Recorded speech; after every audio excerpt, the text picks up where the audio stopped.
साल 1919 है। India British rule के नीचे आजादी के लिए तरस रही है। फर्स्ट वर्ल्ड वॉर अभी खत्म हुआ है और इंडियंस, जिन्होंने वॉर एफर्ट में बहुत योगदान दिया, ग्रेटर ऑटोनॉमी की उम्मीद करते हैं। लेकिन उन्हें मिला रोवलैट act.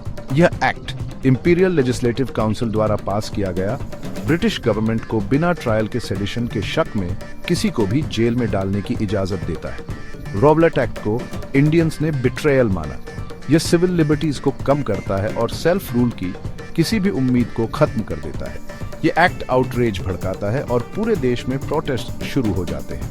Mahatma Gandhi Indian nationalist movement के लीडर के रूप में उभरते हुए एक्ट के खिलाफ नेशन वाइड हड़ताल या स्ट्राइक का आह्वान करते हैं। रोवलैट एक्ट के खिलाफ प्रोटेस्ट्स एक ऐसे कॉन्फ्रंटेशन का स्टेज सेट करते हैं जो इंडियन हिस्ट्री का रुख बदल देगा। अमृतसर के नॉर्दर्न सिटी में टेंशन्स बहुत ज्यादा हैं। शहर ब्रिटिश एडमिनिस्ट्रेशन के प्रति गुस्से और रिजेंटमेंट से सिमरिंग है। 13 अप्रैल 1919 को बैसाखी के दिन एक मेजर सिख फेस्टिवल अमृतसर के एक वॉल्ड गार्डन जलियांवाला बाग में एक बड़ी भीड़ जमा होती है।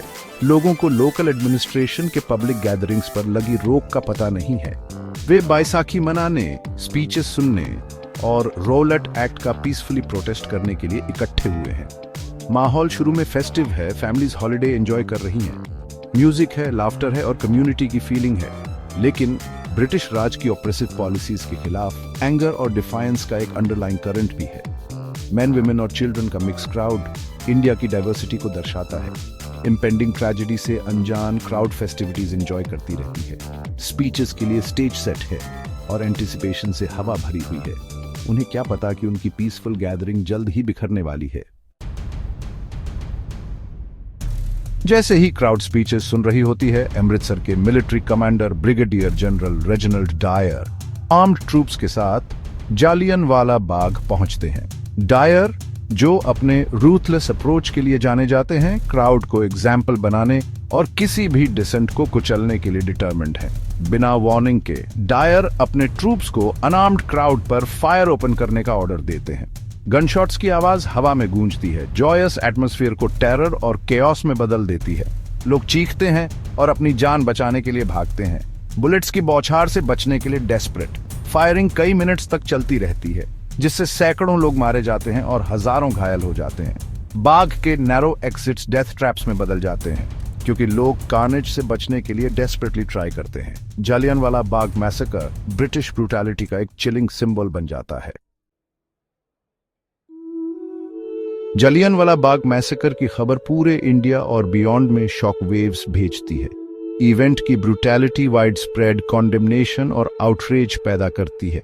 मैसेकर इंडियन इंडिपेंडेंस मूवमेंट में एक टर्निंग पॉइंट साबित होता है। गांधी मैसेकर से डीपली अफेक्टेड होकर ब्रिटिश राज के खिलाफ नॉन वायलेंट रेजिस्टेंस का आह्वान करते हैं। मैसेकर इंडियन पॉपुलेशन को गैल्वनाइज करता है, उन्हें फ्रीडम के स्ट्रगल में यूनाइट करता है। जालियांवाला बाग की मेमोरी इंडिपेंडेंस के लिए फाइट में किए गए सैक्रिफाइसेस की कांस्टेंट रिमाइंडर के रूप में काम करती है। जालियांवाला बाग मैसेकर हिस्ट्री में एक डार्क चैप्टर बना हुआ है। यह ऑपरेशन के ह्यूमन कॉस्ट और पीसफुल रेजिस्टेंस की पावर का टेस्टमेंट है। यह इवेंट फ्रीडम, जस्टिस और ह्यूमन राइट्स की इंपॉर्टेंस का रिमाइंडर देता रहता है।